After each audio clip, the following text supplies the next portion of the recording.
15 tiros, 7 corners, 120 minutos de insistencia. Y Colombia está afuera del Mundial. Piénsenlo un segundo. El equipo que más disparó, el que más buscó, el que llegó invicto a este partido, se fue a casa porque en los penales 2 jugadores clave no pudieron con su disparo. Suiza tuvo 2 tiros al arco en todo el partido. 2. Y ahora está en cuartos de final por primera vez en 72 años. Esto no es un cuento de fútbol bonito. Esto es la historia de cómo un equipo puede dominar un partido y perder igual. Y vamos a entender exactamente por qué pasó. Para entender el dolor de esta noche hay que entender lo que Colombia construyó en este Mundial. Llegaron al cruce de octavos invictos, líderes de su grupo, con una solidez que hacía pensar que este equipo tenía pasta para llegar lejos. No eran favoritos globales, pero en la cancha habían demostrado carácter y calidad. Suiza tampoco era un conjunto menor. También invicta, también líder, también con experiencia en eliminación directa. Las casas de apuestas daban una ligera ventaja a Colombia por su volumen ofensivo.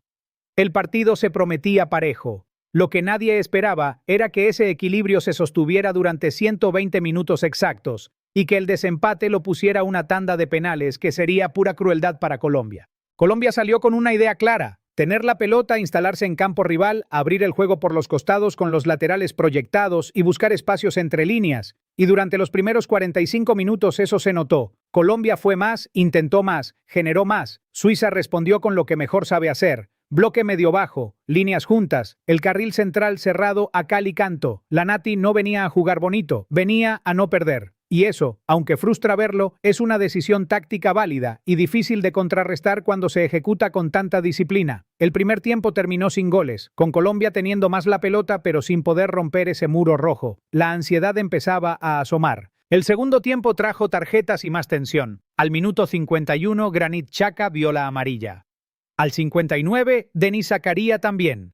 Y un minuto después, Luis Díaz recibió la suya para Colombia. 3 amarillas en 9 minutos. El partido estaba al borde de la ebullición. La temperatura subía, los cuerpos empujaban más, las faltas se acumulaban. 22 de Suiza, 21 de Colombia. Pero ninguna de esas tarjetas, ninguna de esas faltas cambió el marcador. Colombia seguía buscando con 15 tiros en total, pero los 2 únicos disparos suizos entre los 3 palos eran suficientes para mantenerlo en 0.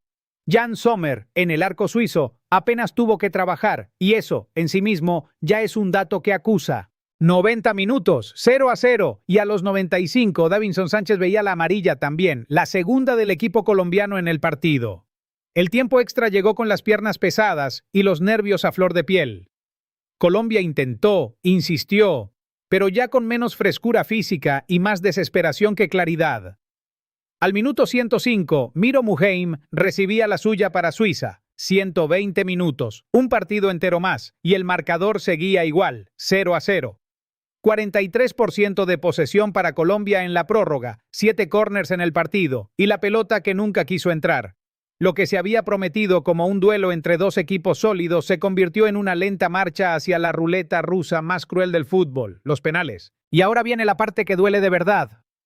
La tanda de penales, el estadio en silencio, el balón en el punto de penalti y millones de colombianos aguantando la respiración al otro lado del mundo. Cada paso hacia la pelota era una sentencia. El primero en fallar fue Davinson Sánchez, el central que había sido pilar de esta Colombia, el mismo que había visto la amarilla en la prórroga, se acercó al punto con la carga de 95 minutos encima. El disparo fue claro para el arquero suizo. La pelota no entró. El silencio fue brutal. Luego llegó Juan Camilo Hernández, el Cucho, uno de los más creativos de Colombia en este torneo, y tampoco pudo. Su lanzamiento también fue controlado. 2 fallos. En los penales, 2 fallos son casi siempre la historia completa. Y entonces llegó Rubén Vargas, un momento para la historia del fútbol suizo. El jugador se colocó el balón, tomó carrera y lo mandó al fondo de la red con una fría determinación que resume exactamente por qué Suiza llegó tan lejos en este torneo. No hubo dudas, no hubo titubeos, solo el ruido de la red y un estadio entero explotando. 72 años. Suiza no había estado en cuartos de final de un mundial desde 1954. 72 años de espera, de torneos que no llegaron, de eliminaciones que dolieron, y Rubén Vargas los borró todos con ese disparo. Los jugadores suizos cayeron de rodillas. Algunos lloraron. Jan Sommer corrió desde su arco.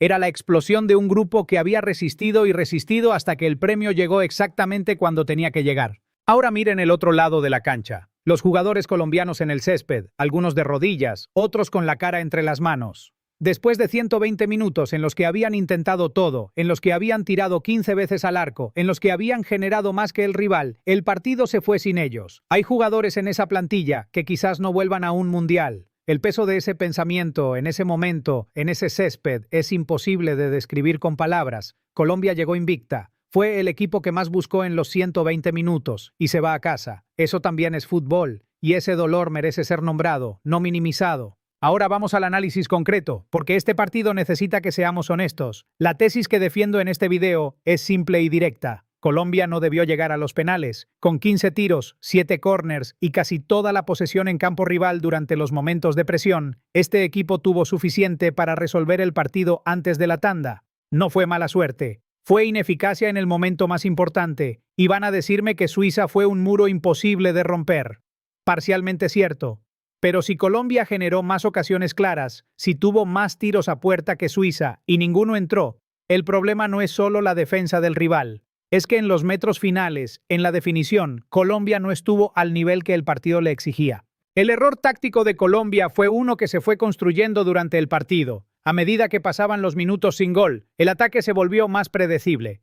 La idea inicial de abrir el juego por los costados y buscar el espacio entre líneas fue cediendo paso a una insistencia más vertical, más urgente, menos sorpresiva, y Suiza lo leyó perfecto. Cuando un equipo no puede sorprenderte, puede presionarte todo lo que quiera. Tú simplemente cierras las líneas y esperas. Eso hizo Suiza durante los 90 minutos y durante los 30 de prórroga. El bloque suizo fue el mismo en el minuto 1 que en el minuto 120. Esa disciplina táctica, esa capacidad de mantener la estructura sin desorganizarse, fue la verdadera fortaleza suiza, no la calidad individual, la resistencia colectiva. Hablemos de Davinson Sánchez y el Cucho Hernández, porque estos dos nombres merecen una escena aparte, no para atacarlos, para entender lo que cargaban. Davinson Sánchez fue pilar defensivo de Colombia durante todo el torneo, un central de carácter, de presencia, y en el momento más delicado, con la amarilla encima desde el minuto 95, caminó hacia el punto de penalti y falló. No fue cobardía, fue presión humana en su estado más puro. Juan Camilo Hernández, el Cucho, uno de los más desequilibrantes del equipo en ataque, tampoco pudo. Dos jugadores de peso en este Colombia, dos penales que no entraron. En el fútbol, la diferencia entre héroe y historia la decide un disparo. Esa noche, los disparos no cayeron del lado colombiano. Rubén Vargas. Hablemos de él un momento porque merece su lugar en esta historia. Cuando Vargas se acercó a ejecutar el penal decisivo, Suiza estaba ganando en la tanda, pero Colombia todavía podía empujar para llevarla a muerte súbita. Vargas no esperó ese escenario, tomó carrera con la misma sangre fría que Suiza había mostrado durante 120 minutos y la mandó adentro. Sin dudas, sin pausa, como si hubiera ejecutado ese penal 100 veces antes. Ese disparo rompió 72 años de espera suiza. Ese disparo es el símbolo de lo que fue esta Nati en el Mundial 2026. Un equipo que aguanta, que resiste y que cuando llega el momento crucial no parpadea. Eso no se improvisa, eso se trabaja. Y Suiza lo trabajó. Hay un argumento que voy a escuchar mucho en las próximas horas y lo voy a rebatir directamente, que Colombia perdió porque Suiza fue superior. No. Suiza fue más efectiva en la tanda, eso es distinto. En los 120 minutos de juego, Colombia fue claramente el equipo más activo, el que más buscó, el que más oportunidades generó. Suiza tuvo 2 tiros al arco. 2. Si eso es ser superior, entonces el fútbol dejó de tener sentido hace mucho tiempo. Lo que pasó fue que Colombia no pudo transformar su dominio en gol, y Suiza supo esperar el momento de mayor frialdad, los penales. El fútbol premia al que convierte, no al que domina. Esa es la regla más injusta y más real del deporte. Esta noche Colombia lo vivió en carne propia. Las consecuencias de esta noche son enormes para ambos lados. Para Suiza, el camino que viene es enfrentar a Argentina en cuartos de final, en Kansas City, la campeona del mundo contra la Nati, que acaba de romper 72 años de historia. Ese partido en papel debería ser Argentina. Pero después de lo que vimos hoy, ¿quién se atreve a escribirlo como hecho? Suiza no va a abrirse, va a plantear el mismo bloque, el mismo muro, y va a obligar a Argentina a encontrar la solución. Si Argentina tiene la noche de Messi, puede con eso. Si no la tiene, la estructura suiza tiene con qué aguantar. Para Colombia, el camino termina aquí, invicta en la fase de grupos, sólida en octavos y eliminada en penales. El debate sobre la eficacia en los momentos clave va a acompañar a esta generación mucho tiempo. A la afición de Colombia, quiero hablarles directo. Este equipo hizo algo que muy pocos hacen. Llegó invicto a octavos de un mundial. Llegó con carácter, con solidez, con un juego que hizo que el mundo prestara atención.